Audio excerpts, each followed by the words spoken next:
Evangelho de Marcos, capítulo 1.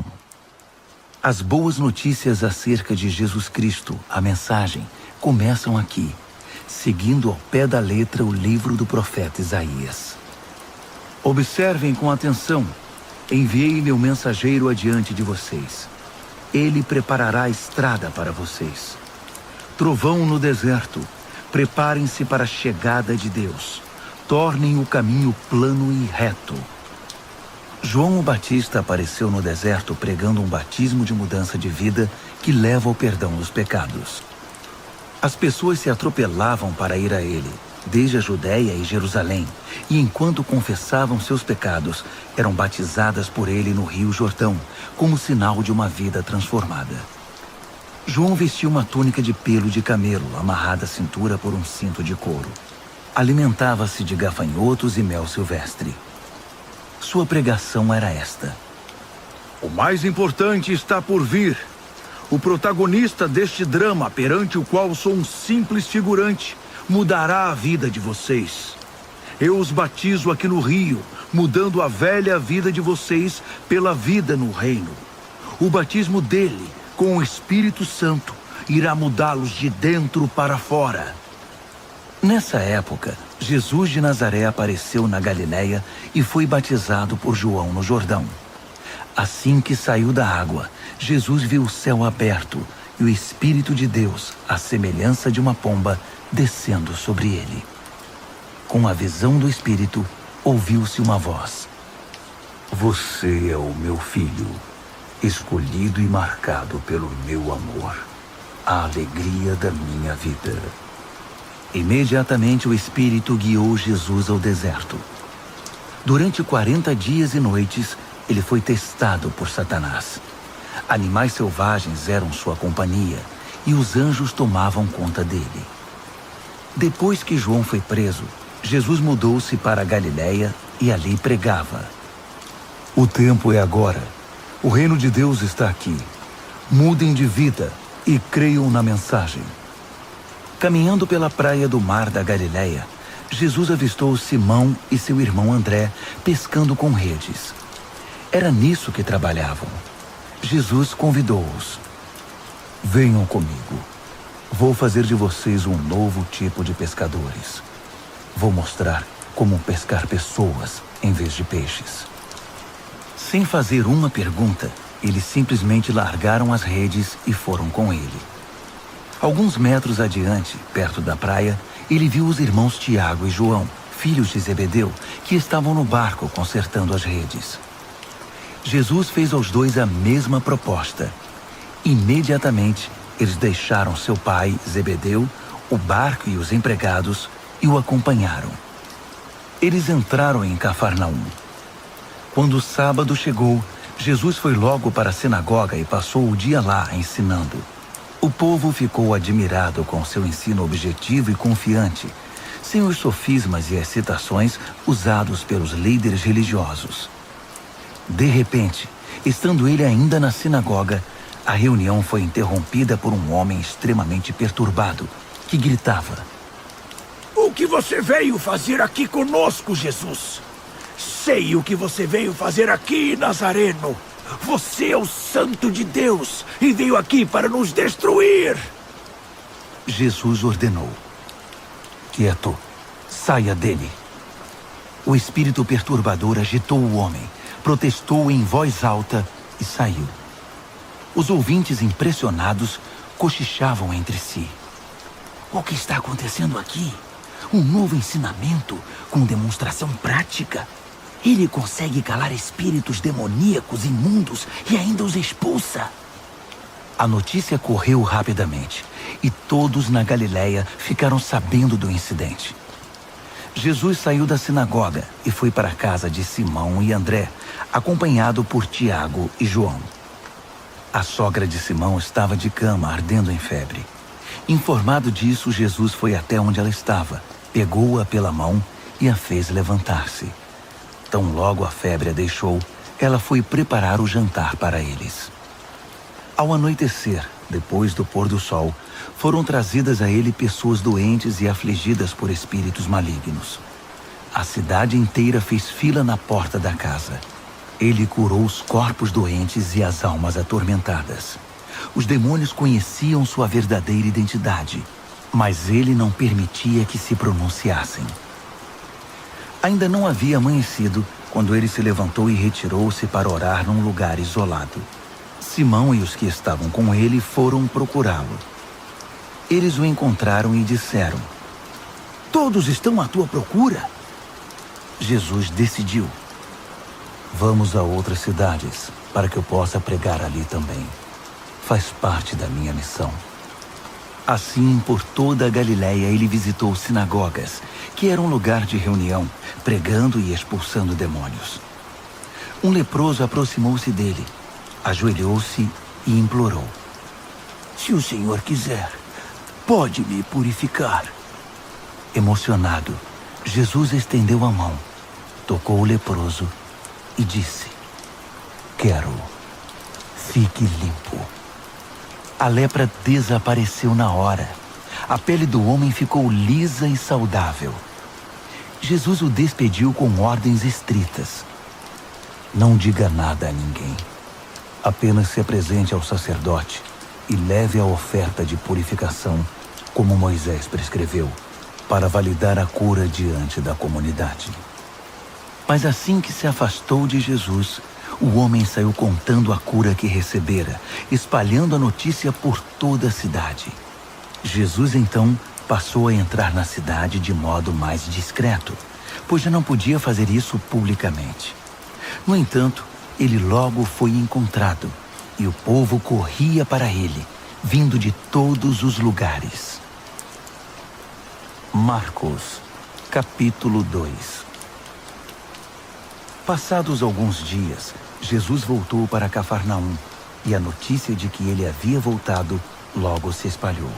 Uma multidão se formou, bloqueando a entrada da casa, de modo que ninguém podia entrar ou sair. Ele estava ensinando a palavra, quando 4 homens apareceram, carregando um paralítico. Eles não conseguiram entrar por causa da multidão. Por isso removeram parte do telhado e desceram o paralítico em sua maca. Impressionado com tanta fé, Jesus disse ao paralítico: "Filho, eu perdoo os seus pecados." Alguns líderes religiosos que estavam presentes começaram a cochichar entre si: "Ele não pode falar assim. Que blasfêmia! Só Deus pode perdoar pecados." Jesus sabia o que eles estavam pensando e perguntou: "Por que se mostram céticos? O que acham que é mais fácil? Dizer, eu perdoo os seus pecados, ou levante-se, pegue sua maca e comece a andar?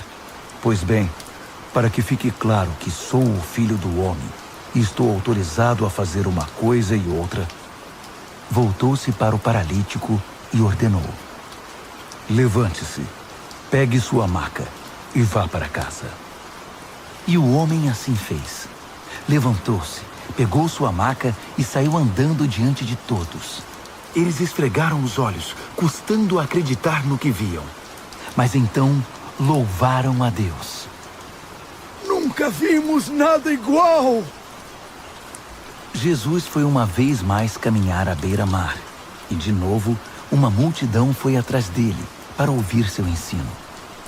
Caminhando, ele viu Levi, filho de Alfeu, que era cobrador de impostos. Jesus convidou: "Venha comigo." Ele se levantou e passou a segui-lo. Mais tarde, Jesus e os discípulos estavam jantando na casa de Levi, e seus convidados eram pessoas de má reputação. Surpreendentemente, alguns deles se tornaram seguidores de Jesus. Os líderes religiosos e os fariseus, vendo Jesus na companhia daquela gente, foram tomar satisfação com os discípulos. Que exemplo ele está dando, andando com essa gente desonesta e essa ralé? Jesus escutou a crítica e reagiu: "Quem precisa de médico? Quem é saudável ou quem é doente? Estou aqui para dar atenção aos de fora, não para mimar os da casa que se acham justos." Os discípulos de João e os discípulos dos fariseus tinham o costume de jejuar. Por isso, alguns foram perguntar a Jesus: Por que os seguidores de João e os fariseus adotam a disciplina do jejum, mas os seus seguidores não? Jesus respondeu: Numa festa de casamento, vocês não economizam no bolo nem no vinho, porque estão festejando. Depois, poderão até precisar economizar, mas não durante a festa. Enquanto o noivo e a noiva estão com vocês, é tudo alegria. Depois que os noivos forem embora, o jejum pode começar. Ninguém joga água fria na fogueira enquanto tem gente em volta.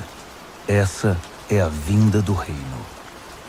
Ele continuou: Ninguém corta um cachecol de seda para remendar uma roupa velha. Usa-se um remendo que combine. Ninguém guarda vinho em garrafas rachadas.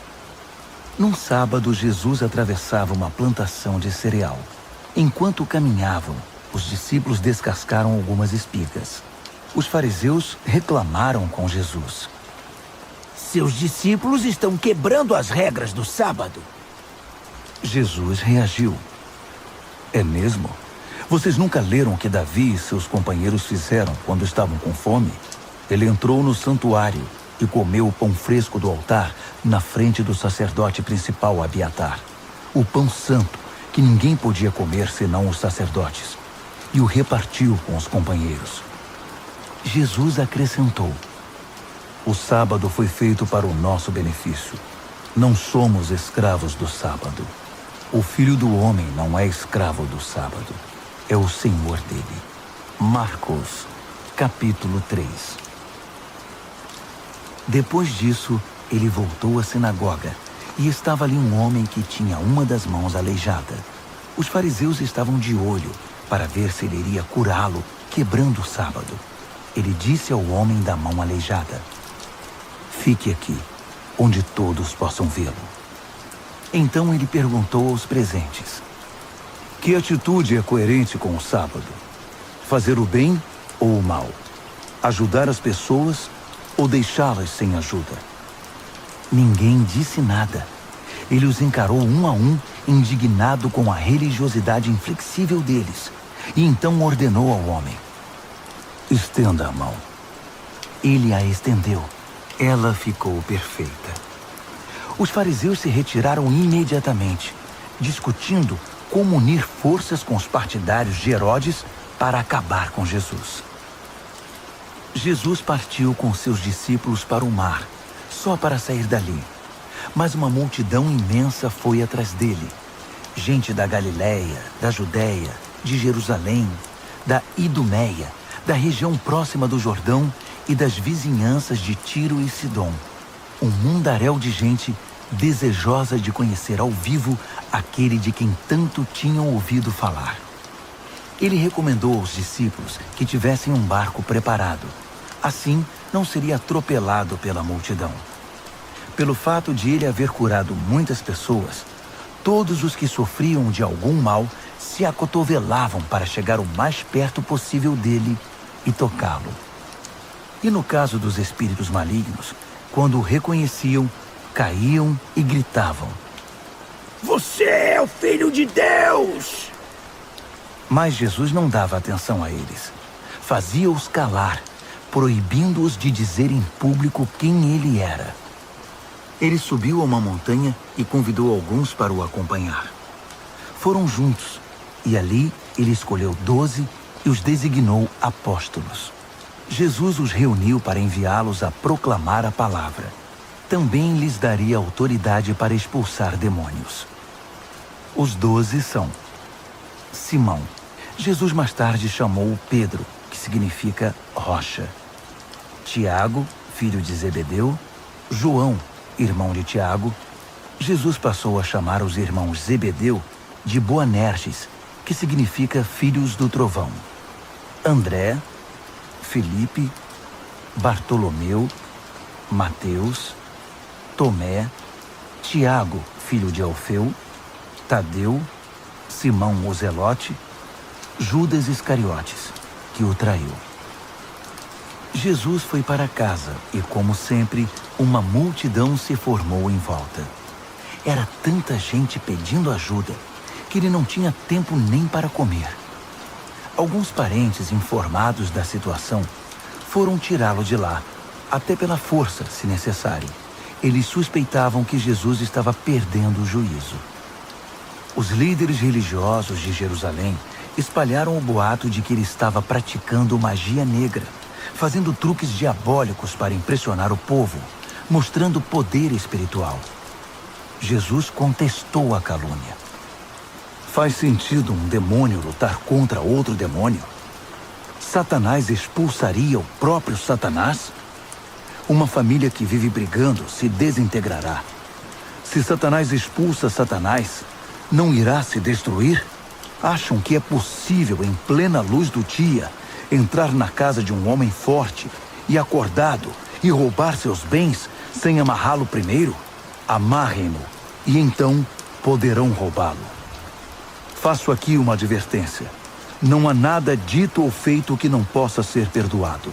Mas se vocês persistirem nas calúnias contra o Espírito Santo de Deus, estarão deliberadamente rejeitando aquele que perdoa, rompendo relações com aquele que o sustenta.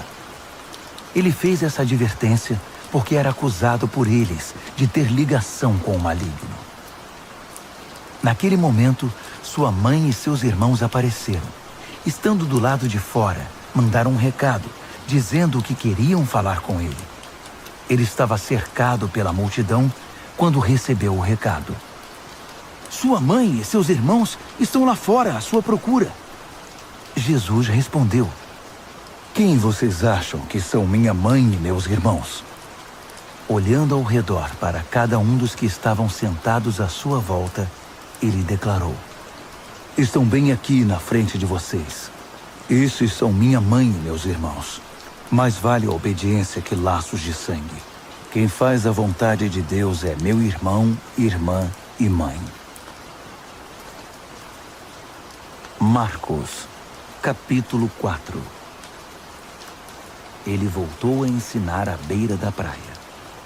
A multidão que se formou em torno dele era tão grande que ele entrou num barco perto da praia e assentou-se. Jesus usou o barco como púlpito, enquanto o povo se acotovelava perto da água. Ele ensinava por meio de histórias, muitas histórias. Ouçam, o que vocês acham? Um agricultor estava semeando. Enquanto fazia seu trabalho, algumas sementes caíram pelo caminho e aves as comeram. Outras caíram no meio dos pedregulhos. Brotaram rapidamente, mas não aprofundaram raízes. Com o calor do sol, secaram tão rapidamente quanto haviam brotado. Outras ainda caíram no meio das ervas daninhas. As sementes chegaram a brotar, mas foram sufocadas. Nenhuma sobreviveu. Por fim, algumas, porém, caíram em boa terra e floresceram, produzindo uma colheita que superou todas as expectativas. Vocês estão entendendo? Quando eles ficaram sozinhos, os que eram mais chegados a ele, além dos 12, pediram que ele explicasse a história. Ele disse: Vocês têm o privilégio de conhecer melhor o reino de Deus.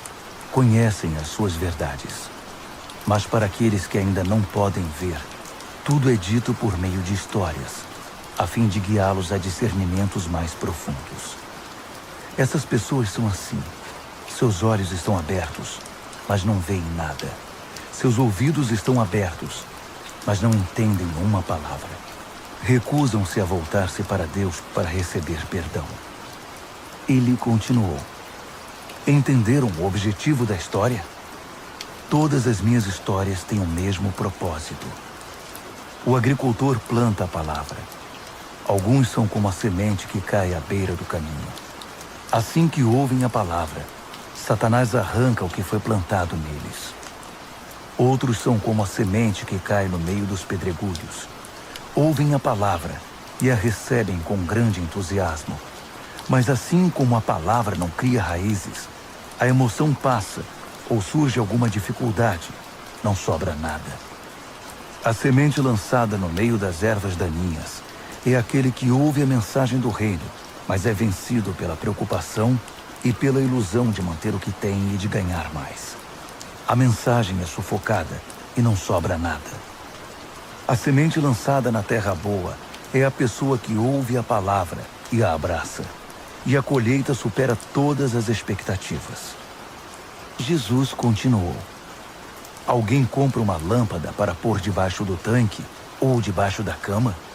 O que se faz não é colocá-la numa prateleira? Nós não estamos guardando segredos. Nós os estamos revelando.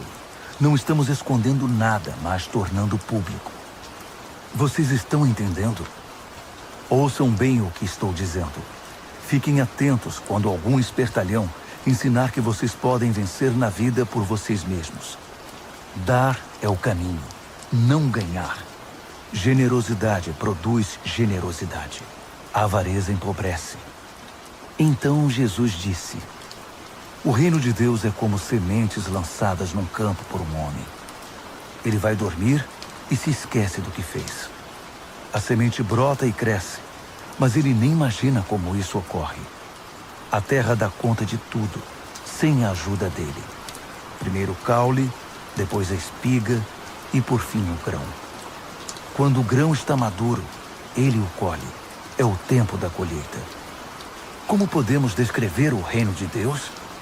Que ilustração podemos usar? É como a semente de mostarda. É uma das menores sementes, mas uma vez plantada, germina e cresce tanto que os pássaros fazem ninhos em seus ramos e abrigam-se à sua sombra. Com outras histórias semelhantes, ele apresentava sua mensagem ao povo, aplicando as histórias à experiência e compreensão deles. Ele sempre contava uma história. Quando estava sozinho com seus discípulos, explicava tudo, desfazendo o emaranhado. Todos os nós eram desatados. Naquele dia, ao cair da tarde, ele decidiu: vamos para o outro lado do mar. Eles entraram no barco em que ele estava. Outros barcos foram atrás deles. De repente, uma tempestade violenta os envolveu.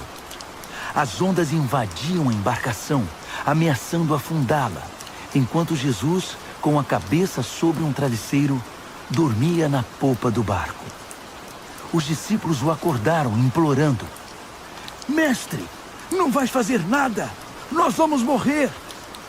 Jesus acordou e ordenou ao vento que se acalmasse.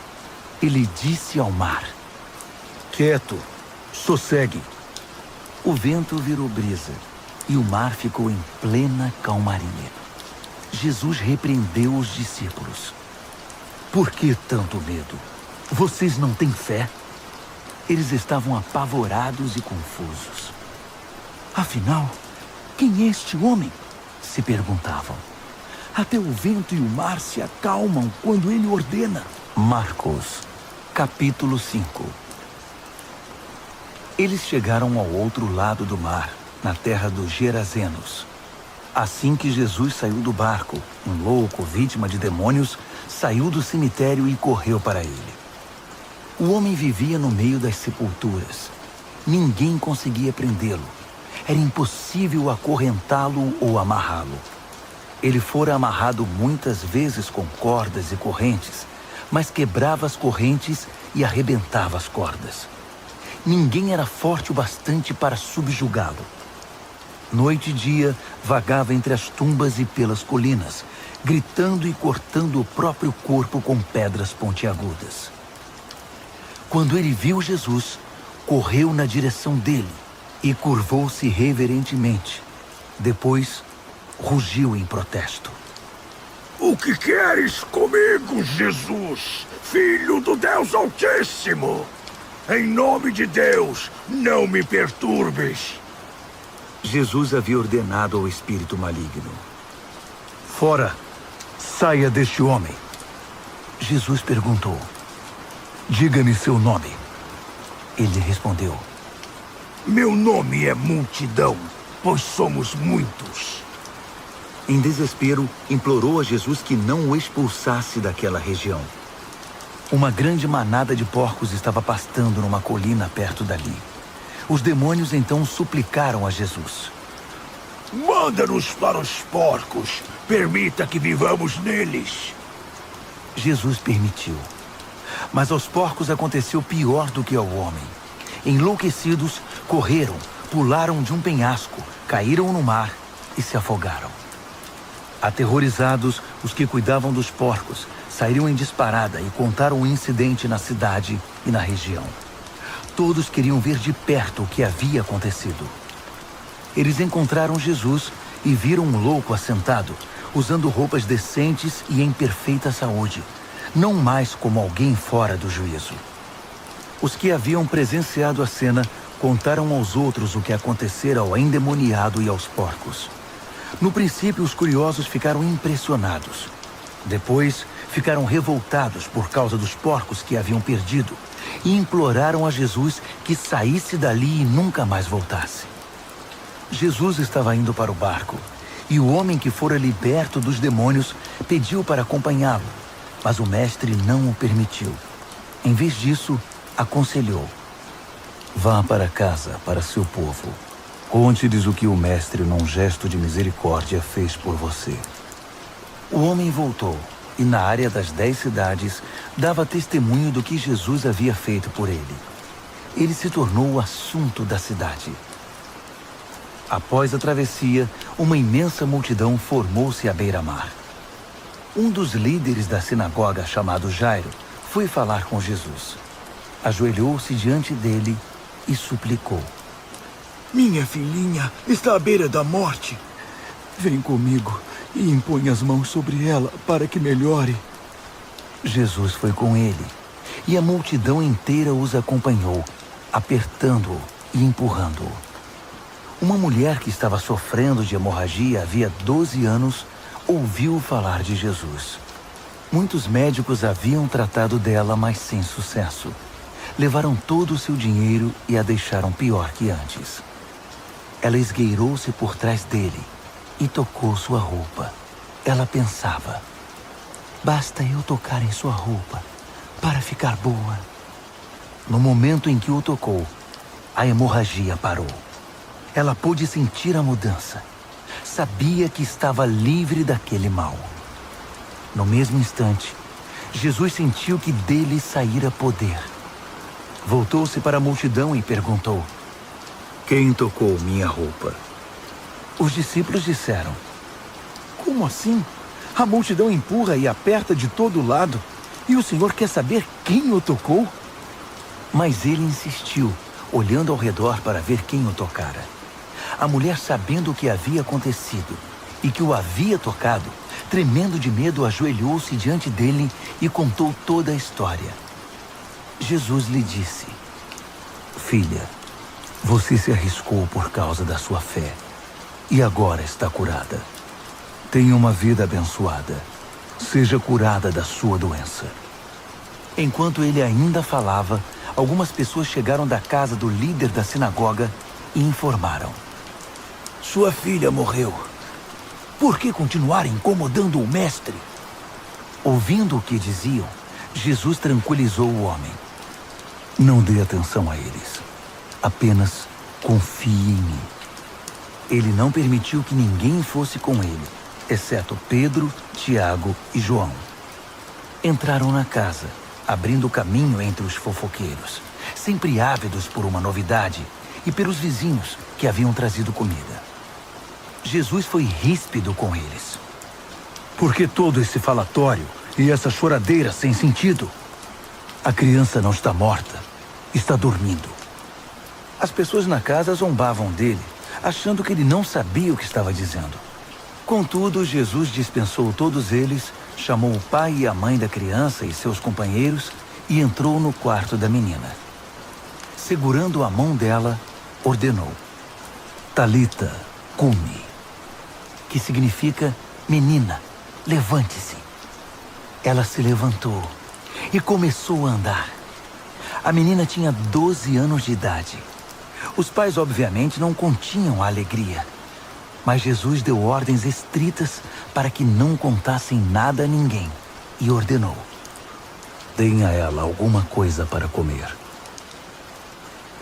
Marcos, capítulo 6. Quando partiu dali, Jesus voltou para sua cidade. Seus discípulos o acompanharam.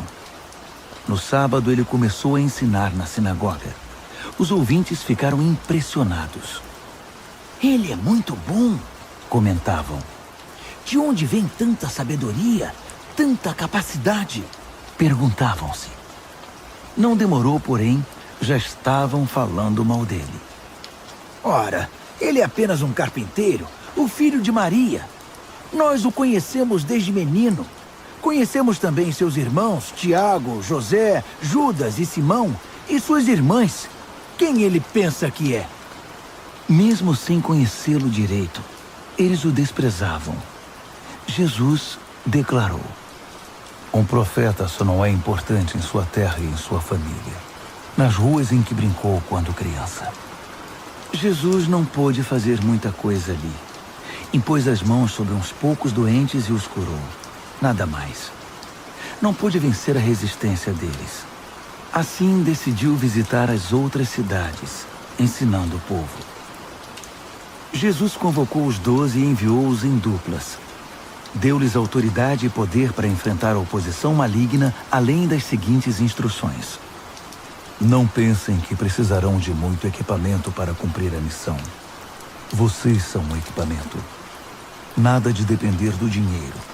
Sejam simples. Nada de hospedagem de luxo. Hospedem-se num lugar simples e contentem-se com isso. Se não forem bem recebidos e se não os ouvirem, retirem-se sem estardalhaço, sem fazer cena. É hora de dar de ombros e continuar o caminho. Então eles partiram. Em alegre tom de urgência, anunciaram uma mudança radical de vida. Por onde passaram, expulsaram demônios e levaram saúde aos doentes, ungindo o corpo e curando a alma. Herodes tinha conhecimento de tudo isso, porque o nome de Jesus estava na boca de todo mundo. O rei dizia: esse deve ser João o Batista, que voltou dos mortos. Por isso é capaz de fazer milagres. Outros discordavam.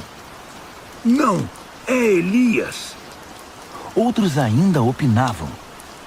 É um profeta, exatamente como os profetas dos tempos antigos. Herodes, porém, insistia. Tenho certeza de que é João. Eu o decapitei e agora ele está de volta, vivo. Esse Herodes foi aquele que mandara que João fosse preso e acorrentado por causa de Herodias, mulher de seu irmão Filipe. Pois João havia irritado Herodes por denunciar o adultério do rei. Fervendo de raiva, ela queria matá-lo, mas não ousou fazê-lo porque Herodes respeitava João. Convencido de que ele era um homem santo, o rei dispensava-lhe um tratamento especial. Sempre que o ouvia, sentia-se culpado. Mesmo assim, apreciava a palavra de João. Entretanto, chegou um dia especial, o aniversário de Herodes. Ele convidou toda a elite da Galileia, toda a nobreza. A filha de Herodias entrou no salão do banquete e dançou para os convidados. Ela encantou Herodes e todos os convidados. O rei disse à moça: peça-me qualquer coisa, darei o que você quiser. Entusiasmado, acrescentou: juro que divido meu reino com você se me pedir. Ela foi consultar sua mãe. O que devo pedir?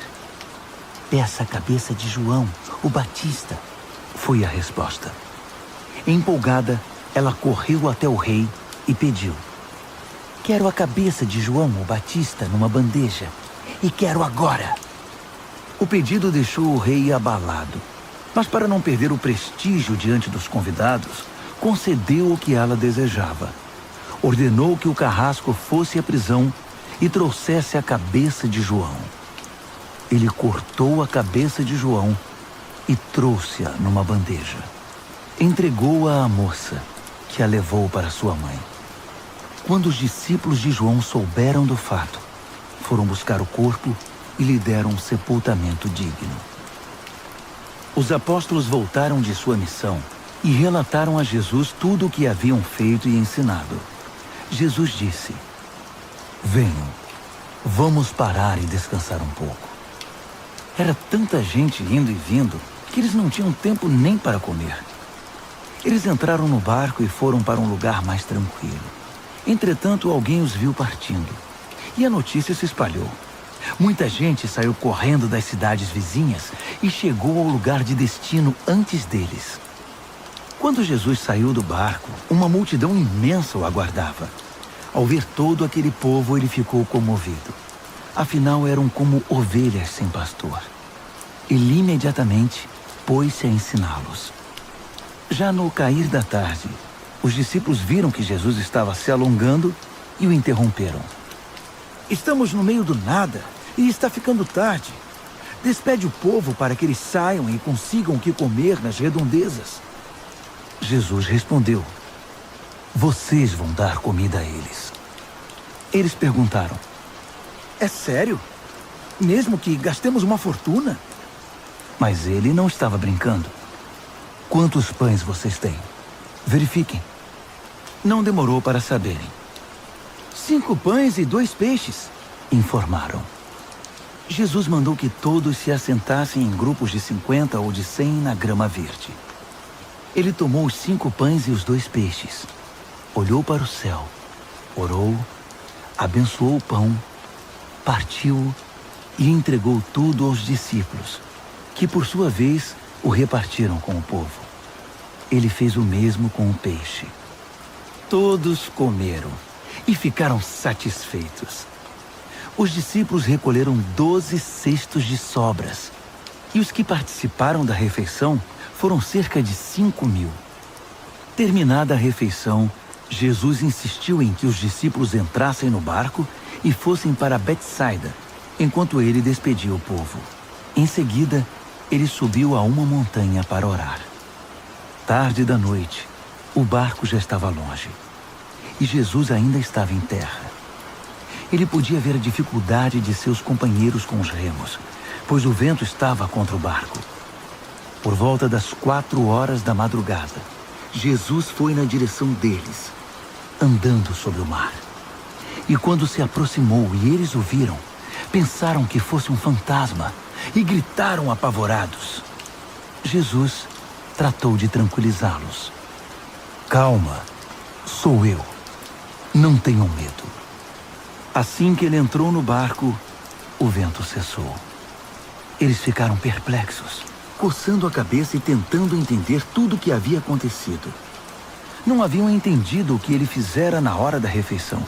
Estavam com o coração endurecido. Concluíram a travessia, ancoraram o barco em Genezaré e lá o deixaram. Assim que pisaram em terra, a notícia rapidamente se espalhou.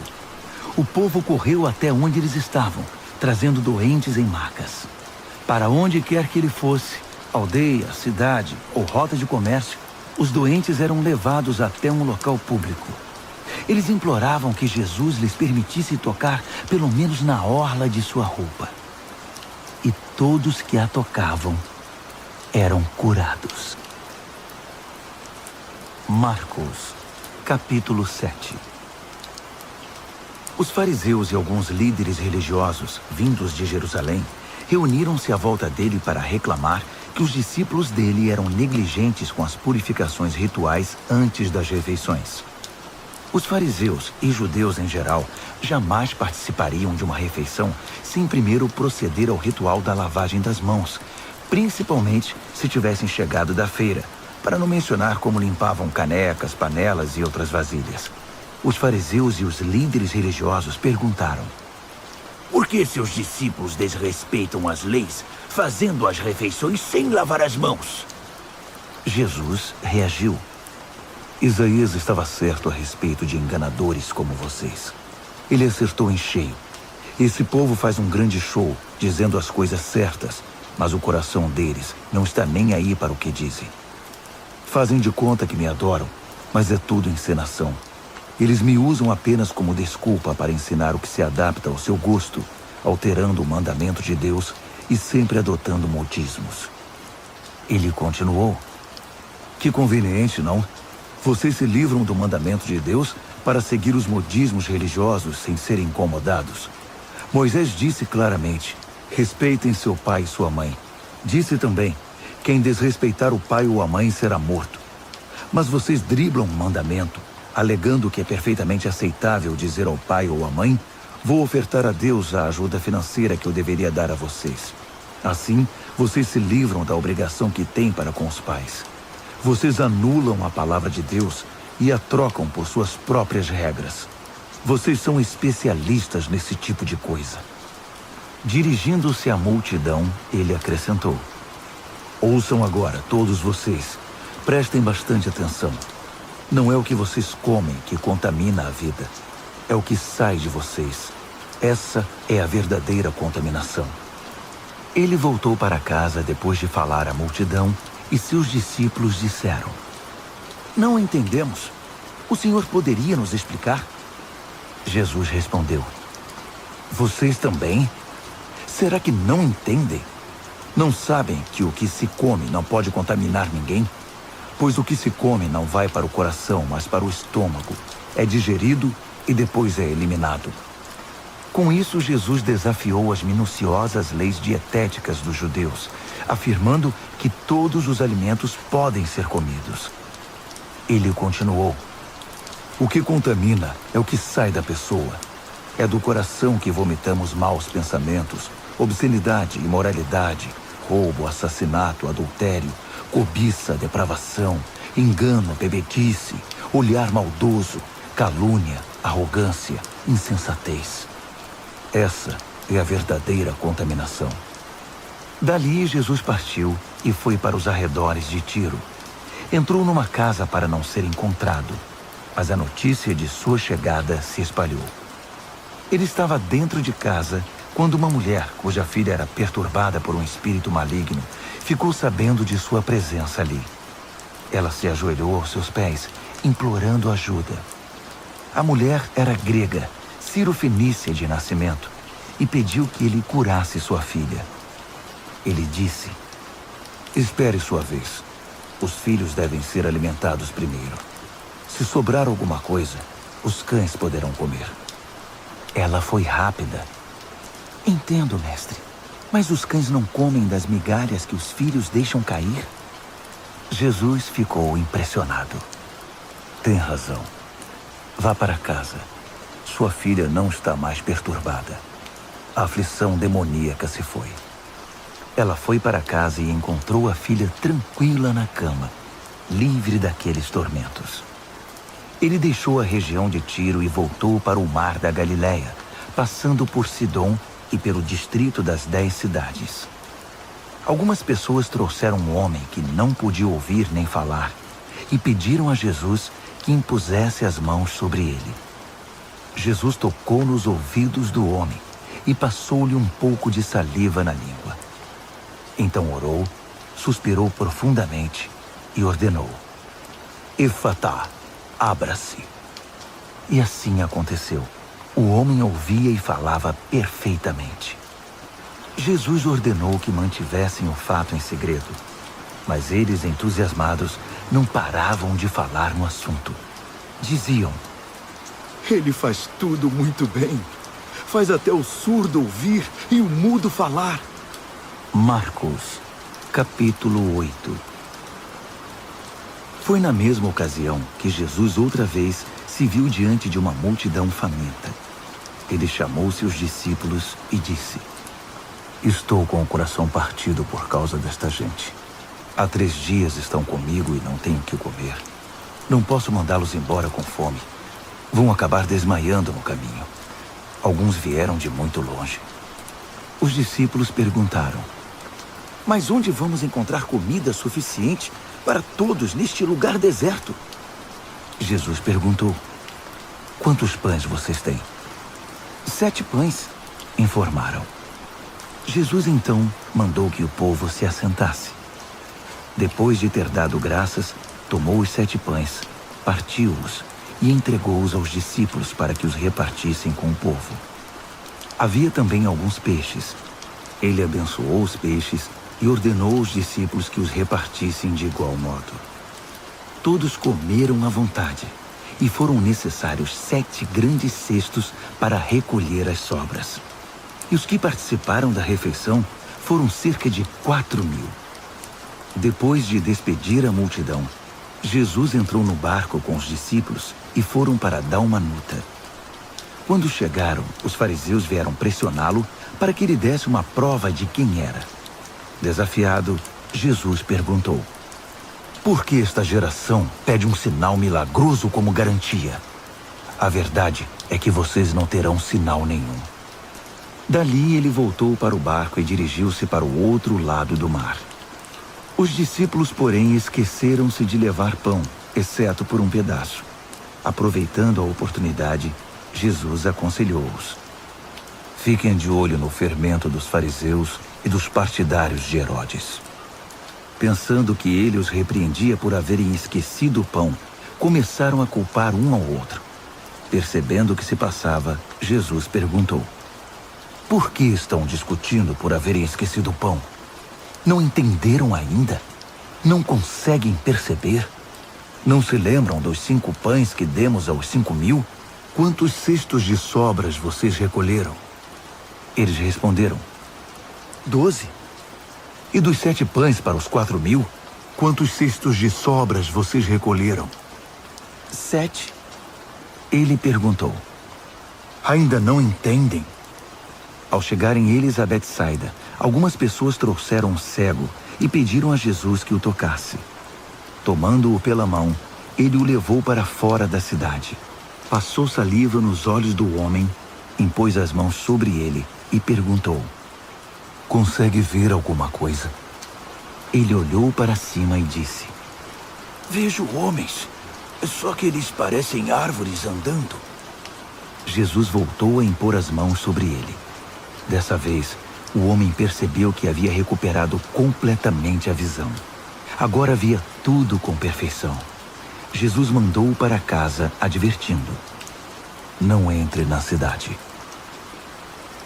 Jesus e seus discípulos visitaram as cidades ao redor de Cesareia de Filipe. Enquanto caminhavam, ele perguntou: quem o povo diz que eu sou? Eles responderam: alguns pensam que é João o Batista, outros acham que é Elias.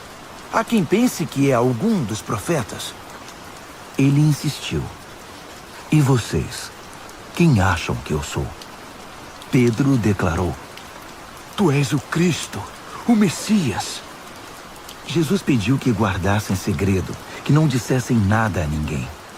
Em seguida, resolveu explicar algumas coisas. É necessário que o Filho do Homem seja maltratado, levado a julgamento e declarado culpado pelos líderes do povo, sacerdotes e líderes religiosos. Que seja morto e 3 dias depois ressuscite. Ele falava de modo simples e claro para que todos entendessem. Pedro, porém, protestou, segurando-lhe o braço. Vendo que os discípulos hesitavam em aceitar os fatos, Jesus repreendeu Pedro. Pedro, saia do meu caminho. Fora, Satanás. Você não tem ideia de como Deus trabalha. Reunindo uma multidão e seus discípulos, Jesus disse: quem quiser seguir-me, tem de aceitar minha liderança. Quem está na garupa não pega na rédea. Eu estou no comando. Não fujam do sofrimento. Abracem-me. Sigam-me e mostrarei a vocês como agir. Autoajuda não é ajuda. O autossacrifício é o caminho. O meu caminho para ser realmente salvo. Qual é a vantagem de conquistar tudo o que se deseja e perder a si mesmo? O que vocês teriam para dar em troca da própria alma? Se vocês têm vergonha de mim ou do meu caminho por causa dos seus amigos inconstantes e sem futuro, saibam que irão enfrentar uma vergonha muito maior na presença do Filho do Homem quando ele voltar, envolto pela glória de Deus, seu Pai, com um exército de anjos. Marcos, capítulo 9. Então ele foi para casa dizendo: não é sonho. Alguns de vocês aqui verão tudo isso acontecer. O reino de Deus chegando com força total. 6 dias depois, 3 dos discípulos viram isso acontecer. Jesus levou Pedro, Tiago e João a um alto monte. Ali sua aparência mudou diante deles. Suas roupas brilhavam intensamente, de uma brancura tal que ninguém seria capaz de produzir. De repente, eles perceberam que Elias e Moisés estavam ali também, conversando com Jesus. Então Pedro interrompeu a conversa. Rabi, que grande momento! Que tal se construíssemos 3 memoriais na montanha? Um para o Senhor, um para Moisés e um para Elias. Ele falava sem pensar, apavorado e maravilhado com o que via. Naquele instante, uma nuvem brilhante os envolveu, e da nuvem ouviu-se uma voz. Este é meu filho, marcado pelo meu amor. Ouçam-no. No minuto seguinte, os discípulos olharam ao redor, esfregando os olhos. Não estavam vendo mais ninguém a não ser Jesus. Enquanto desciam a montanha, Jesus os fez prometer que guardariam o segredo. Não digam nada a ninguém sobre o que viram, até que o Filho do Homem levante-se dos mortos. Mas eles ficaram imaginando o que significaria levantar-se dos mortos. Eles fizeram uma pergunta. Por que os líderes religiosos dizem que Elias tem de vir primeiro? Jesus explicou. Elias vem para deixar tudo pronto. A verdade, porém, é que Elias já veio, mas eles não o reconheceram. Eles o desprezaram, assim como irão tratar o Filho do Homem. De acordo com as Escrituras, ele sofrerá terrivelmente. Será torturado e tratado com desprezo. Quando desceram a montanha para se reunir aos outros discípulos, viram-se rodeados por uma multidão imensa que debatia com os líderes religiosos. Assim que viu Jesus, o povo ficou animado. Correram para ele e o saudaram. Ele perguntou: o que está acontecendo? Por que toda esta agitação? Um homem da multidão respondeu: Mestre, eu trouxe meu filho que foi deixado mudo por um demônio. Toda vez que o demônio se apossa dele, joga-o ao chão. O menino baba, range os dentes e fica rígido como uma tábua. Falei com teus discípulos, esperando que o libertassem, mas não puderam. Jesus suspirou inconformado. Mas que geração! Vocês não conhecem Deus. Até quando vou ter de aguentar esse tipo de coisa? Quantas vezes ainda vou ter de passar por isso?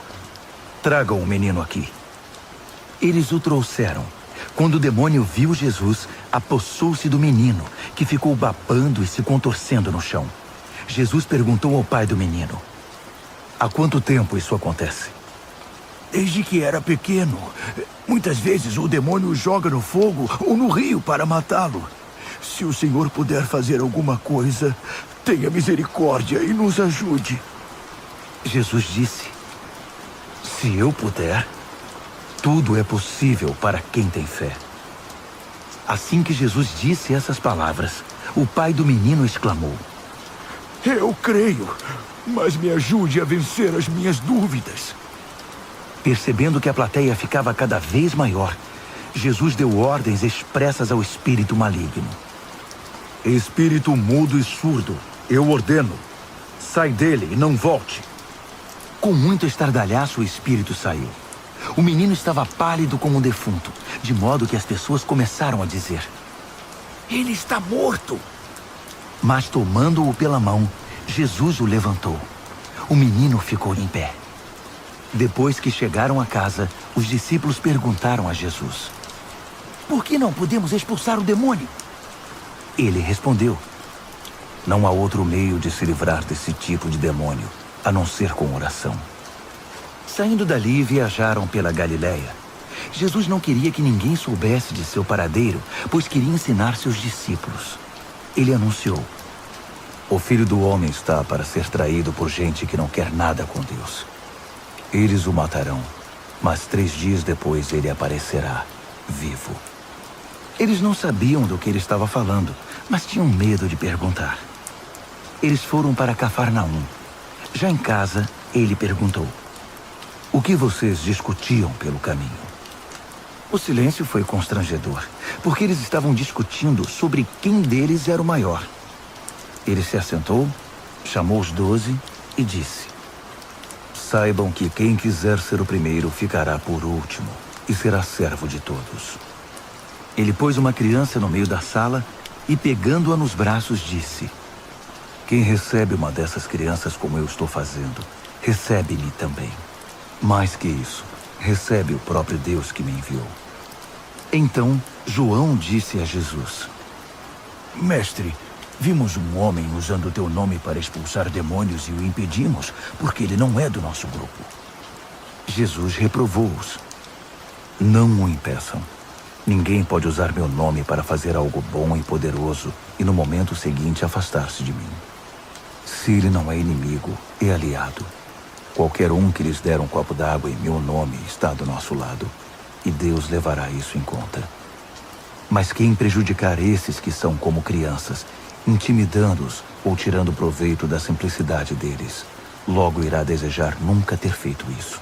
Seria melhor jogar-se no meio do mar com uma pedra amarrada ao pescoço. Se sua mão ou seu pé os atrapalha na caminhada com Deus, é melhor cortá-los e jogá-los fora. É preferível viver mutilado ou aleijado do que ter 2 mãos e 2 pés que o levem para a fornalha de fogo eterno. Se seu olho desvia sua atenção de Deus, arranque-o e jogue-o fora. É preferível viver com apenas um olho do que ter uma visão perfeita no fogo do inferno. Todos cedo ou tarde irão passar por um fogo purificador, mas vocês serão preservados das chamas eternas. Por isso, preservem-se. Vivam sempre em paz. Marcos, capítulo 10. Dali ele foi para a região da Judéia, do outro lado do Jordão. Como sempre, uma multidão o acompanhava, e ele punha-se a ensiná-los. Um dia, os fariseus vieram provocá-lo. É permitido a um homem divorciar-se de sua esposa? Jesus perguntou: O que Moisés determinou? Eles responderam: Moisés deu permissão que o marido a mandasse embora, dando-lhe uma certidão de divórcio. Jesus disse: Moisés deu esse mandamento apenas como concessão ao coração duro de vocês. Na criação, no plano original, Deus fez e uniu o homem e a mulher. Por isso, um homem deixa seu pai e sua mãe, e por meio do casamento, se torna uma só carne com sua mulher. Não são mais 2 indivíduos, formam agora uma nova unidade. Deus criou uma união tão perfeita que ninguém pode ter a ousadia de profaná-la, separando-os.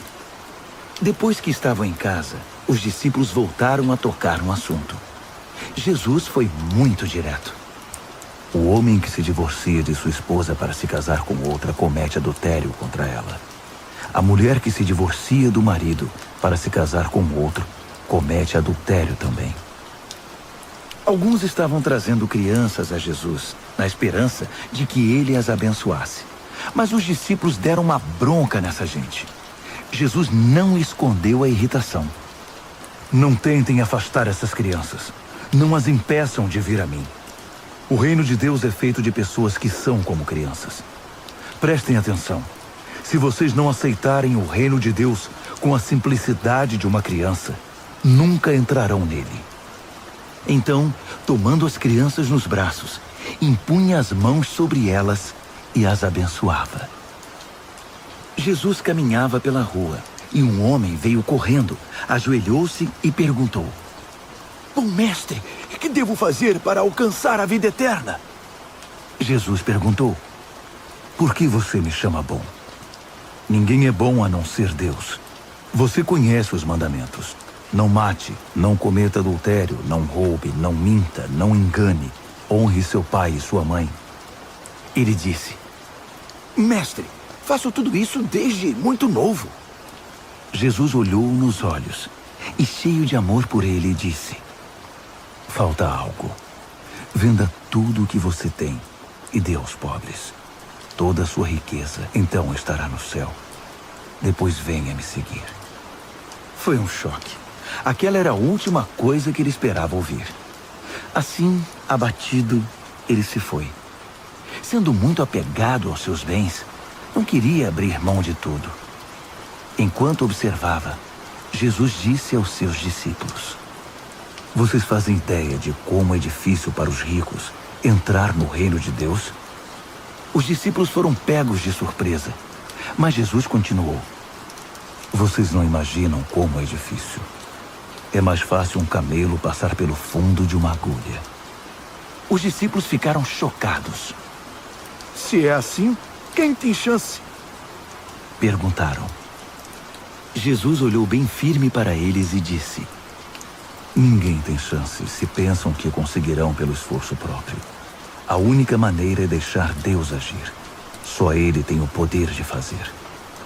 Pedro então lhe disse: Nós deixamos tudo para te seguir. Jesus disse: Guardem isto. Ninguém que sacrifique casa, irmãos, irmãs, mãe, pai, filhos, propriedades, seja o que for, por minha causa e por causa da mensagem, sairá perdendo. Eles terão tudo de volta, multiplicado muitas vezes em casas, irmãos, irmãs, mães, filhos e propriedades, mas também em problemas. Terão ainda o prêmio da vida eterna. Aí está de novo a grande inversão. Muitos primeiros serão últimos, e muitos últimos primeiros. De volta à estrada, eles foram para Jerusalém.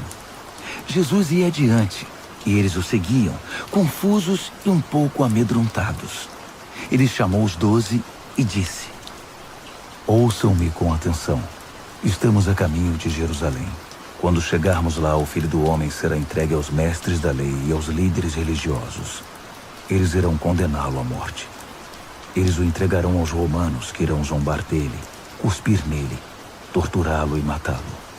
Mas depois de 3 dias, ele se levantará vivo. Tiago e João, filhos de Zebedeu, foram falar com Jesus. Mestre, queremos que o Senhor faça algo por nós. Verei se posso fazer. Eles pediram: Permite que tenhamos os lugares de maior honra na tua glória, um à tua direita e outro à esquerda. Jesus disse: Vocês não fazem ideia do que estão pedindo. Vocês são capazes de beber do cálice que estou para beber e de receber o batismo que estou para receber? Sem dúvida. Disseram eles. Por que não? Jesus disse: Pensem nisto. Vocês vão mesmo beber o cálice que eu bebo e ser batizados com o meu batismo. Mas quanto aos lugares de honra, não é comigo. Isso já está decidido. Os outros 10 ouviram a conversa e ficaram indignados com Tiago e João. Então Jesus os reuniu para consertar a situação. Ele disse: Vocês já devem ter notado como o poder sobe a cabeça dos governantes deste mundo, que logo se tornam tiranos. Vocês não devem agir assim. Quem quiser ser o maior deve se tornar servo. Quem quiser ser o primeiro deve se tornar escravo. É o que o Filho do Homem faz. Ele veio para servir, não para ser servido, e para dar a própria vida para salvar muita gente. Depois de passarem algum tempo em Jericó, Jesus saiu da cidade, seguido pelos discípulos e por uma multidão. E um mendigo cego chamado Bartimeu, filho de Timeu, estava sentado à beira do caminho. Quando ele soube que Jesus o Nazareno passava por ali, começou a gritar: Filho de Davi! Jesus! Misericórdia! Tem misericórdia de mim! Muitos tentaram fazê-lo calar, mas ele gritava ainda mais alto: Filho de Davi! Tem misericórdia de mim! Jesus parou e ordenou: Tragam-no aqui. Eles foram chamá-lo. Hoje é o seu dia. Ele está chamando você. Levante-se. Jogando longe sua capa, ele ficou em pé e foi até Jesus. Jesus perguntou: O que você quer de mim? O cego respondeu: Senhor, eu quero ver. Siga seu caminho. Sua fé salvou e curou você. Disse Jesus. No mesmo instante, ele recuperou a visão e seguia Jesus estrada fora. Marcos, capítulo 11. Quando se aproximaram de Jerusalém, à altura de Betfagé e Betânia, perto do Monte das Oliveiras, Jesus enviou 2 discípulos com estas instruções: Vão à aldeia que está adiante. Ali encontrarão um jumentinho amarrado. Ele nunca foi montado. Desamarrem-no e tragam-no aqui. Se alguém perguntar o que vocês estão fazendo, digam: o Senhor precisa dele, mas vai devolvê-lo. Eles foram e encontraram um jumentinho numa rua, amarrado a um portão. Eles o desamarraram, mas alguns dos que estavam ali perguntaram: Por que estão desamarrando o jumentinho? Os discípulos responderam exatamente como Jesus os instruíra, e não foram mais incomodados. Assim, levaram o jumentinho e puseram suas capas sobre ele, e Jesus o montou. Muitos estendiam seus mantos pela estrada, dando a Jesus uma recepção de rei. Alguns lançavam seus mantos na rua, outros espalhavam ramos que haviam cortado nos campos. Havia muita gente por todo lado gritando: Hosana! Bendito é o que vem em nome de Deus! Bendito o reino do nosso pai Davi que está chegando! Hosana nos altos céus! Ele entrou em Jerusalém e foi para o templo. Parou ali para observar o movimento, mas como era tarde, voltou para Betânia com os 12. No dia seguinte, depois que saíram de Betânia, ele sentiu fome.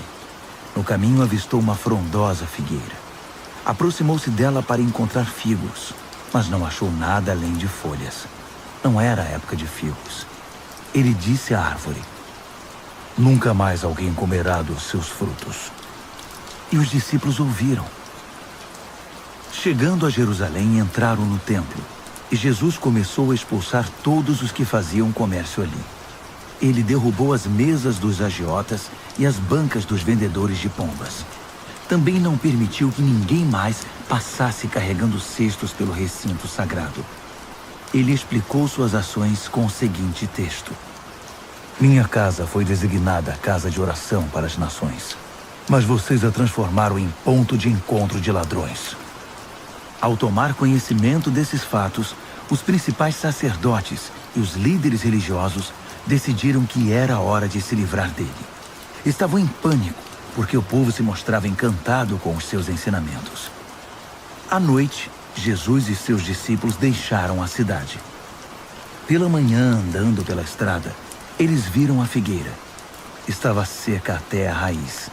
Lembrando-se do que acontecera no dia anterior, Pedro disse: Mestre, olha, a figueira que amaldiçoaste ficou seca.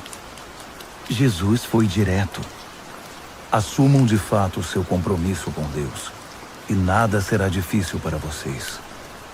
Aquela montanha, por exemplo, basta ordenar sem dúvida ou hesitação: pule no mar, e ela obedecerá. Absolutamente tudo, do pedido menor ao maior, que vocês incluírem na oração, será atendido, se vocês de fato confiarem em Deus. E quando orarem, lembrem-se de que não se trata apenas de pedir. Se vocês têm algo contra alguém, perdoem. Só então o Pai Celestial de vocês perdoará os seus pecados. De volta a Jerusalém, eles caminhavam pelo templo. Então os principais sacerdotes, os líderes religiosos e os líderes do povo exigiram: Mostre-nos suas credenciais. Quem deu a você autoridade para falar e agir desse modo? Jesus respondeu: Primeiro respondam a uma pergunta. Se a responderem, também responderei a sua. No caso do batismo de João, quem o autorizou? Deus ou os homens? Digam-me. Eles ficaram numa situação difícil e sabiam disso. Confusos, cochichavam entre si. Se dissermos Deus, ele vai perguntar por que não acreditamos nele. Se dissermos os homens, estamos em apuros, porque o povo tinha João na conta de profeta. Decidiram então dar a vitória a Jesus dessa vez. Não sabemos, responderam. Jesus concluiu: Então também não vou responder a pergunta de vocês. Marcos, capítulo 12. Em seguida, Jesus começou a lhes contar algumas histórias. Um homem plantou uma vinha, cercou-a, fez um tanque de espremer uvas, construiu uma torre de vigilância, arrendou-a aos lavradores e saiu em viagem. Quando chegou a época da colheita, ele enviou um empregado para receber sua parte nos lucros. No entanto, os lavradores o agarraram, espancaram e mandaram embora de mãos vazias. Ele mandou outro empregado que também foi agredido e humilhado. Depois enviou outro, que foi assassinado. O mesmo aconteceu com muitos outros. Uns foram agredidos, outros assassinados. Restava apenas um que podia ser enviado, seu filho amado. Já quase sem esperanças, decidiu enviar o próprio filho, pensando: meu filho eles vão respeitar. Mas os lavradores perceberam a oportunidade. Esfregaram as mãos cheios de cobiça e disseram: esse é o herdeiro. Vamos matá-lo e ficar com a vinha. Então o agarraram e mataram, e depois jogaram o corpo fora da vinha. O que vocês acham que o proprietário da vinha irá fazer? Isso mesmo. Vai se livrar dessa gente. Depois arrendará a vinha a outros. E vocês podem confirmar nas Escrituras. A pedra que os pedreiros rejeitaram é agora a principal. Isso é obra de Deus. Nós esfregamos os olhos, custando a crer nisso.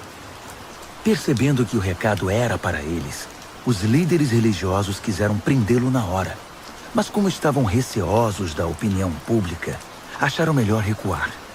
Por isso saíram dali tão rápido quanto puderam. Os mesmos líderes enviaram alguns fariseus e partidários de Herodes, certos de que iriam incriminá-lo. Eles disseram: mestre, conhecemos a sua integridade. Sabemos que o senhor não se importa com a opinião popular, não explora seus discípulos e ensina o caminho de Deus com muito zelo. Diga-nos com toda a honestidade, é correto pagar impostos a César? Jesus percebeu de imediato a malandragem e disse: qual a razão desse joguinho? Por que tentam me pegar com essas armadilhas? Vocês têm uma moeda? Deixe-me vê-la. Eles lhe entregaram uma moeda. Quem é este que aparece na moeda? Que nome está gravado nela? César, disseram. Jesus concluiu: deem a César o que lhe pertence, e deem a Deus o que lhe é devido. Eles ficaram de boca aberta, sem saber o que responder. Alguns saduceus, o grupo que nega a ressurreição, perguntaram a Jesus: Mestre, Moisés escreveu que se um homem morre sem filhos, o irmão dele é obrigado a se casar com a viúva e ter filhos com ela. Pois bem, havia 7 irmãos. O primeiro casou-se e morreu sem filhos. O segundo casou-se com a viúva. Ele morreu, mas também não teve filhos. O mesmo aconteceu com o terceiro. De fato, os 7 se casaram com ela, mas nada de filhos. Por fim, a mulher morreu. A pergunta é esta: na ressurreição, de quem ela será esposa? Afinal, ela foi casada com cada um deles.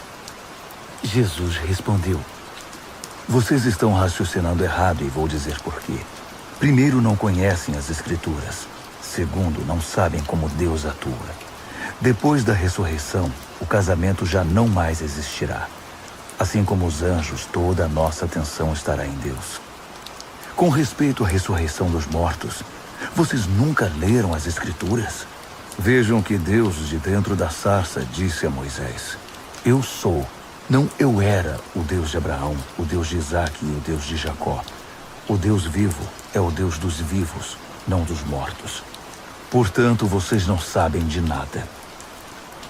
Um dos líderes religiosos, depois de acompanhar os debates e perceber como Jesus era incisivo em suas respostas, fez uma pergunta: qual é o mais importante de todos os mandamentos?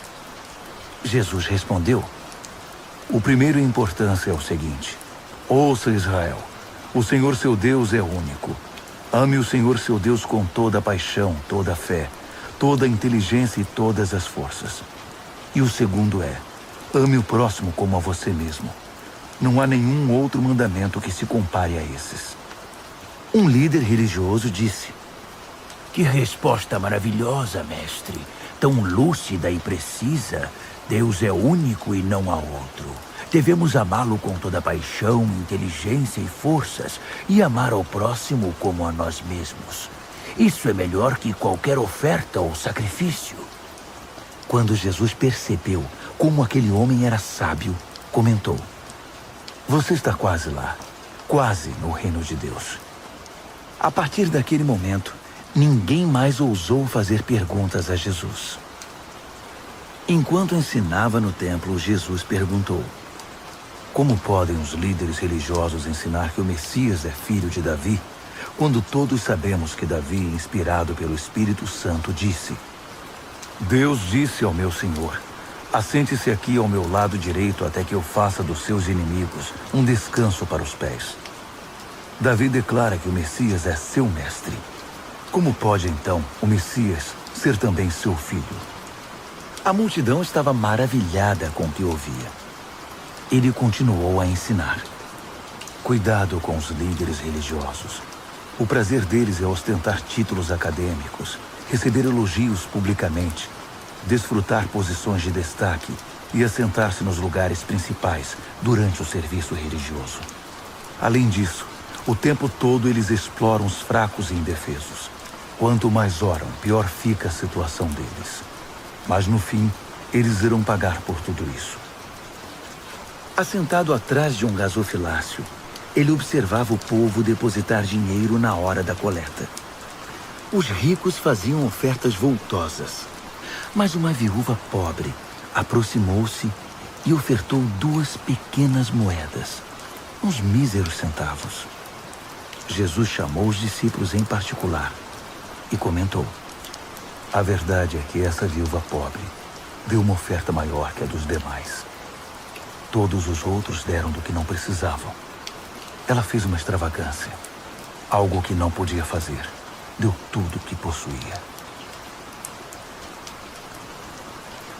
Marcos, capítulo 13. Jesus saía do templo quando um dos discípulos chamou sua atenção. Mestre, olhe essas pedras, essas construções.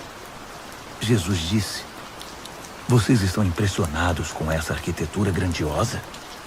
Tudo isso será um monte de ruínas, até a última pedra.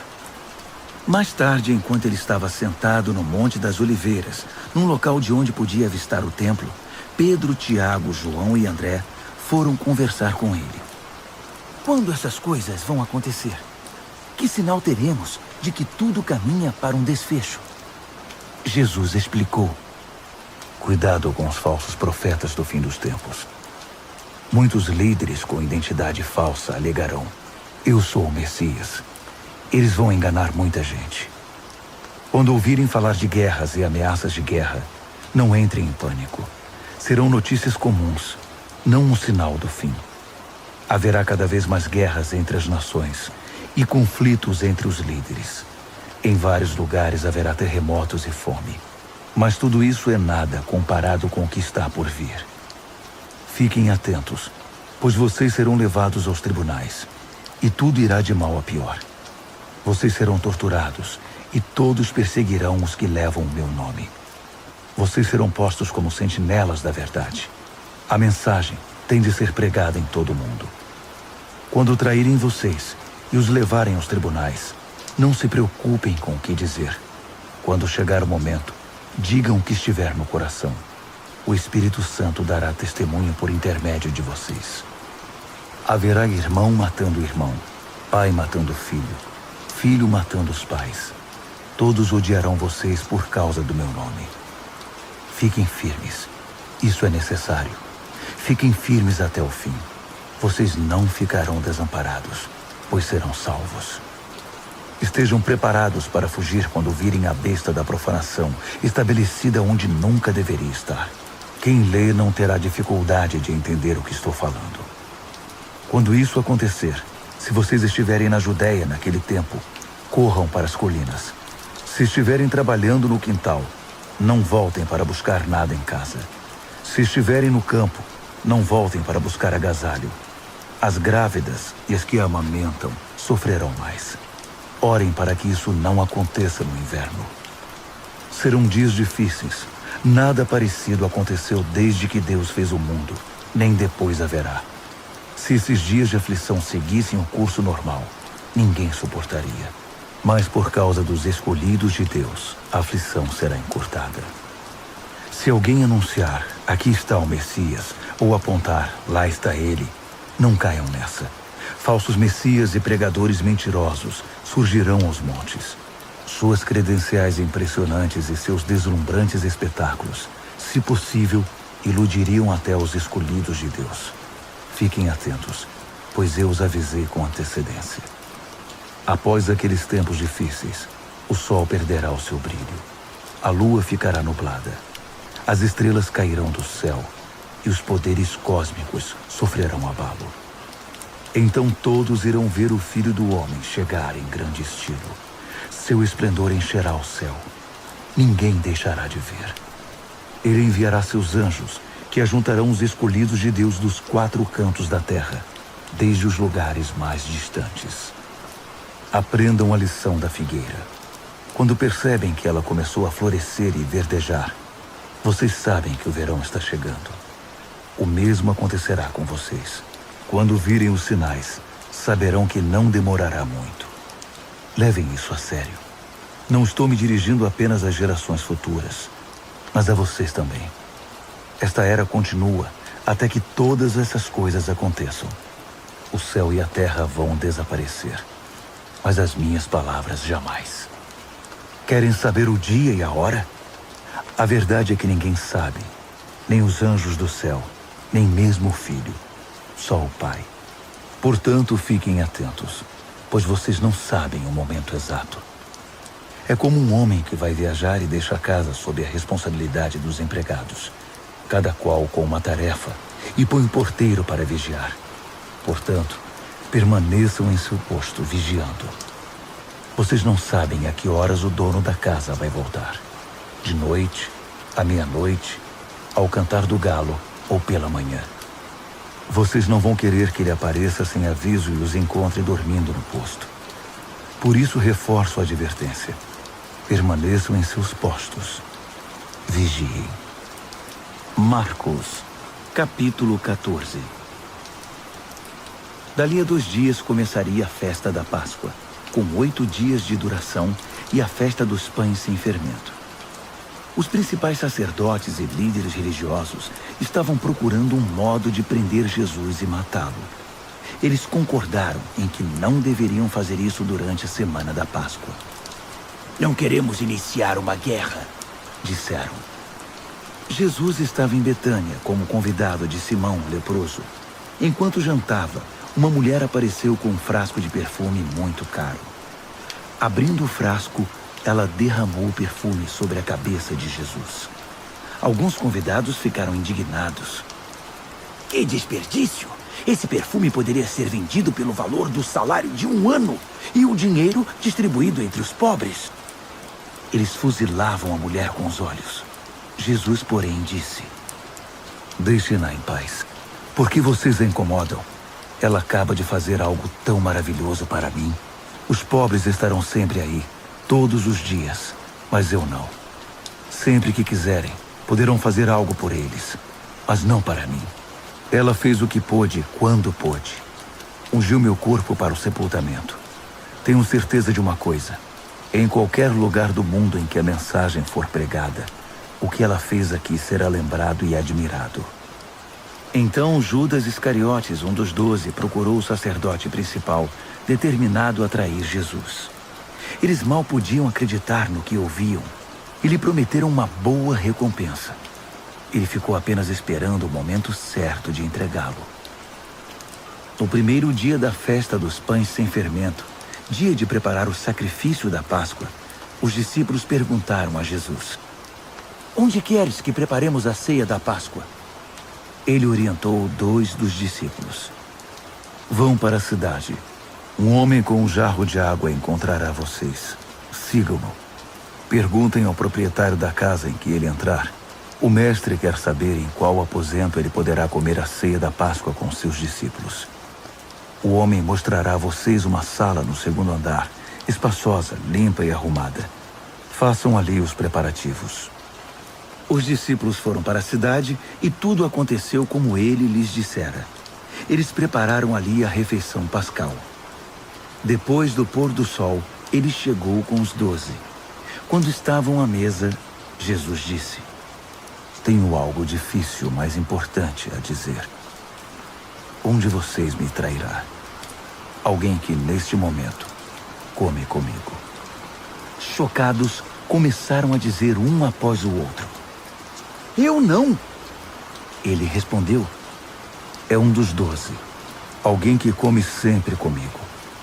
O Filho do Homem sofrerá a dor da traição, já prevista nas Escrituras. Até aí, nenhuma surpresa.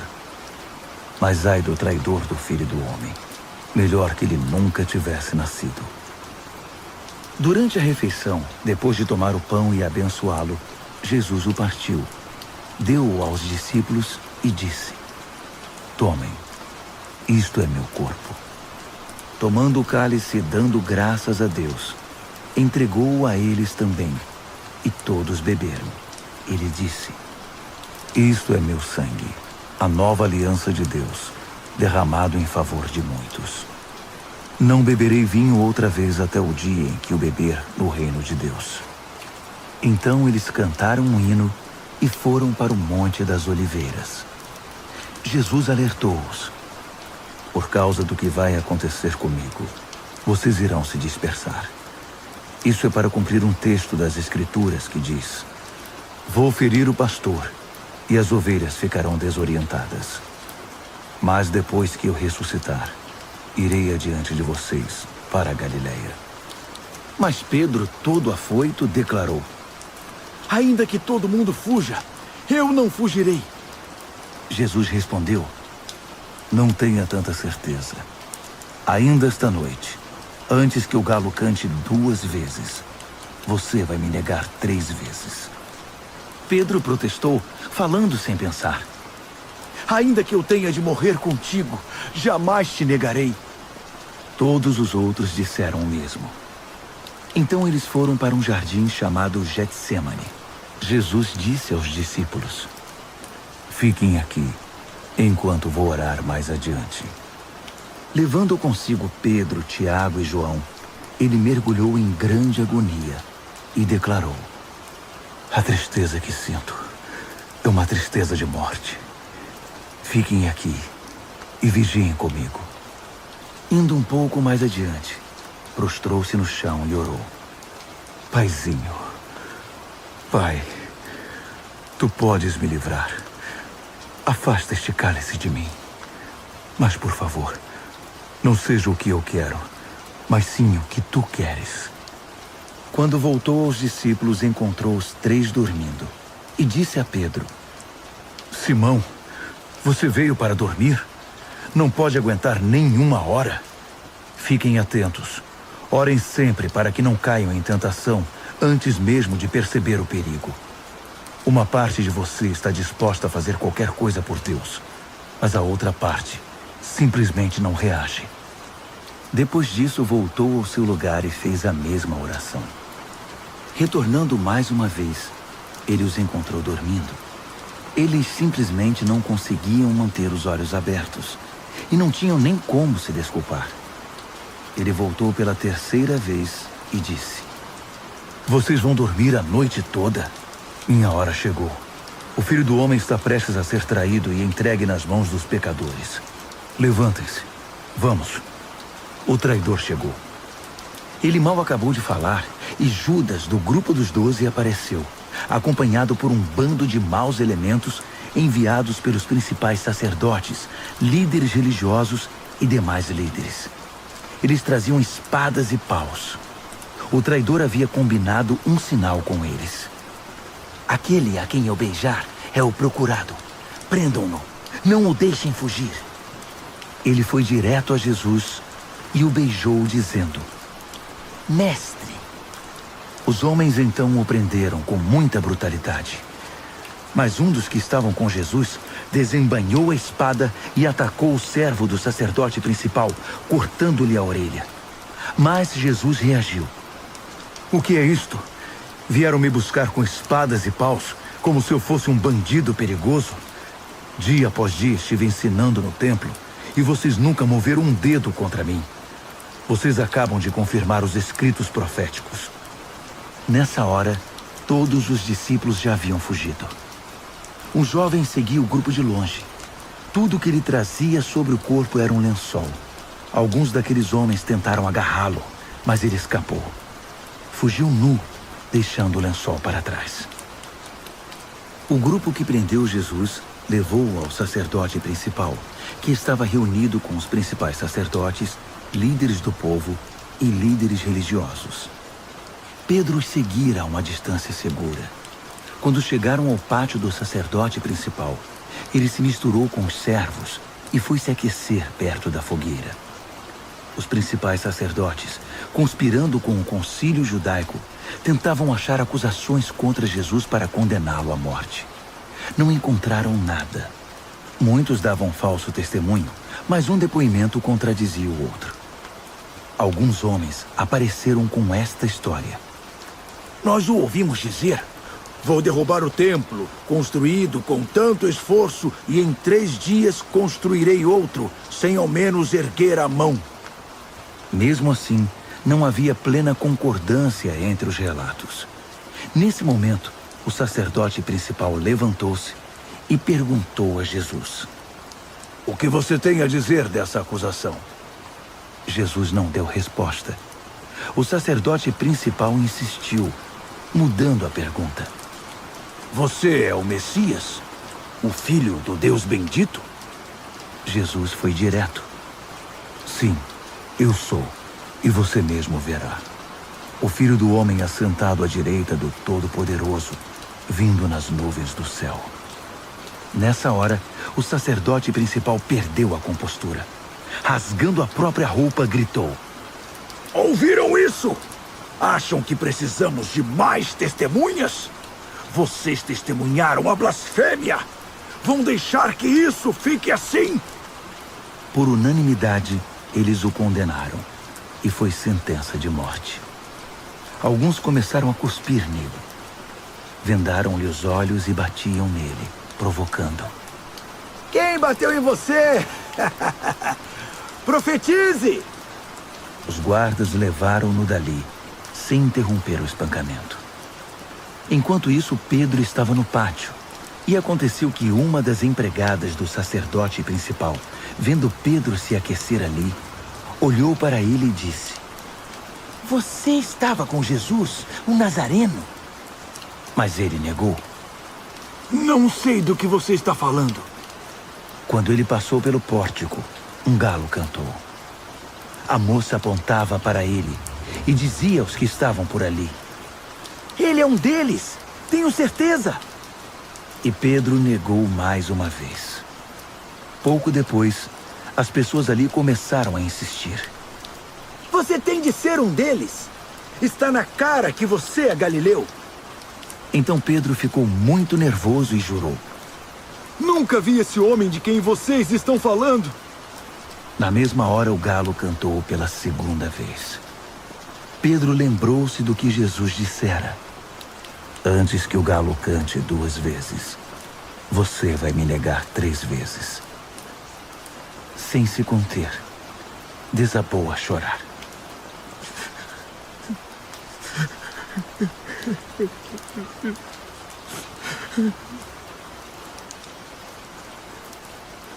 Marcos, capítulo 15. À primeira luz do dia, os principais sacerdotes, os mestres da lei e os líderes religiosos convocaram uma sessão com todo o concílio judaico. Eles amarraram Jesus com cuidado e foram levá-lo a Pilatos. Pilatos perguntou: Você é o rei dos judeus? Jesus respondeu: Se você diz. Os principais sacerdotes derramaram diante do governador um dilúvio de acusações. Pilatos insistiu: Você não vai responder nada?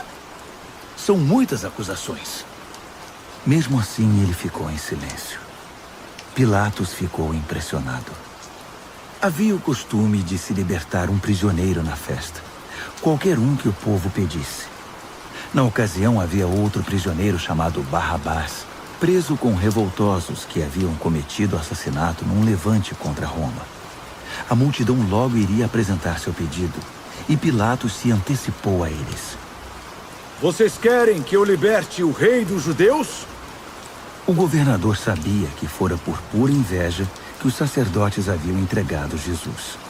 No entanto, os principais sacerdotes haviam orientado a multidão para que pedissem a libertação de Barrabás.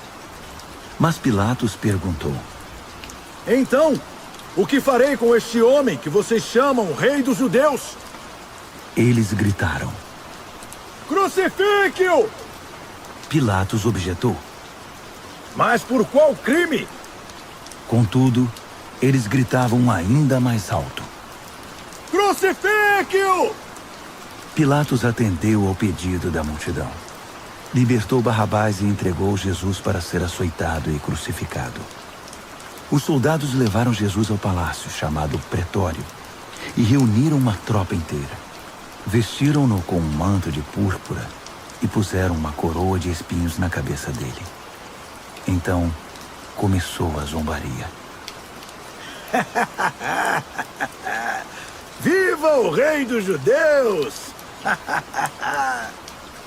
Eles lhe batiam na cabeça com um bastão, cuspiam nele e se ajoelhavam diante dele, como se o reverenciassem. Quando cansaram das chacotas, tiraram-lhe o manto de púrpura e o vestiram de novo com as suas roupas. Então o levaram para crucificá-lo. Um homem estava passando de volta do trabalho, Simão de Cirene, pai de Alexandre e Rufo. Eles o obrigaram a carregar a cruz de Jesus. Os soldados levaram Jesus ao Gólgota, que significa Colina da Caveira. Ofereceram-lhe vinho misturado com mirra para aliviar a dor, mas ele não aceitou. Então o pregaram na cruz. Depois fizeram um sorteio para ver quem ficaria com suas roupas. Jesus foi crucificado às 9h da manhã. A acusação, o rei dos judeus, foi escrita numa placa. Com ele crucificaram 2 criminosos, um à direita e outro à esquerda. Os que passavam caçoavam, sacudindo a cabeça e ironizando. Você alegou que poderia destruir o templo e reconstruí-lo em 3 dias. Mostre agora seu poder. Salve-se! Se você é mesmo o Filho de Deus, desça da cruz! Os principais sacerdotes e os líderes religiosos também estavam ali, misturados ao povo, divertindo-se e zombando de Jesus. Ele salvou os outros, mas não pode se salvar. Ele é mesmo o Messias, o rei de Israel? Então, desça da cruz e todos nós acreditaremos em você. Até os que estavam crucificados com ele participavam da zombaria. Então, do meio-dia às 3h, toda a terra ficou na escuridão. Cerca das 3h, Jesus gritou bem alto. Eloi! Eloi! Lama sabachthani! Que quer dizer: meu Deus, por que me abandonaste?